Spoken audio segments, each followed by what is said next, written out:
భారత జాతీయోద్యమ విప్లవ వీర కిషోరాలు కామ్రేడ్ భగత్ సింగ్, రాజ్గురు, సుఖదేవుల 94వ వర్ధంతి సందర్భంగా కాకినాడ జిల్లా జగ్గంపేట సెంటర్లో పీడీఎస్యు ఆధ్వర్యంలో కాగడాల ప్రదర్శన నిర్వహించారు.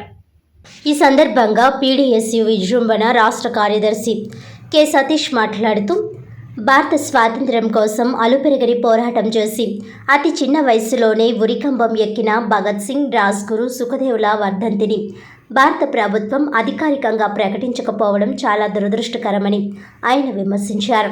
ప్రస్తుతం కేంద్ర ప్రభుత్వం నూతన విద్యా విధానం పేరుతో విద్యను కాషాయీకరణం చేస్తూ కాలేజీలో, యూనివర్సిటీలలో మత గొడవలు సృష్టిస్తూ విధ్వంసాలకు గురి చేస్తోందని ఆయన తెలిపారు. భగత్ సింగ్, రాజ్గురు, సుఖదేవుల ప్రాణత్యాగం ఈ దేశ యువత, విద్యార్థులు, ప్రజలు మరవకూడదని, వాళ్ళ పోరాట స్ఫూర్తితో ముందుకు పోవాలని పిలుపునిచ్చారు.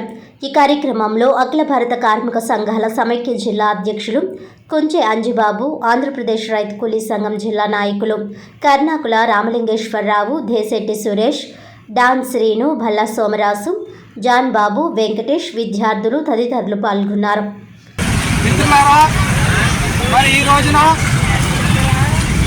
స్వతంత్ర సమర యోధులు, భారత విప్లవోద్యములు, యువ కిషోరాలు కామ్రేడ్ భగత్ సింగ్, రాజ్గురు, సుఖ్దేవుల 94వ వర్ధంతి సందర్భంగా కాకినాడ జిల్లా జగ్గంపేటలో కాగడాల ప్రదర్శన చేయడం జరిగింది.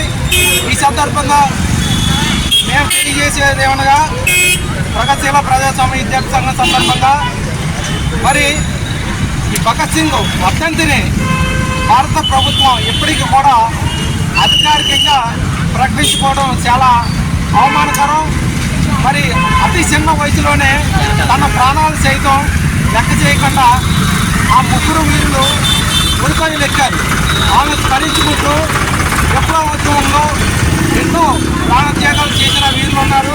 అలాగే భవిష్యత్తులో వాళ్ళని ఆదర్శంగా తీసుకొని ఇంకా సమస్యల మీద పోరాటం చేయాలని సందర్భంగా మేము పిలుపునిస్తూ కె సతీష్, ప్రగతిశీల ప్రజాస్వామ్య విద్యార్థి సంఘం, పీడీఎస్ విజృంభణ రాష్ట్ర కార్యదర్శి.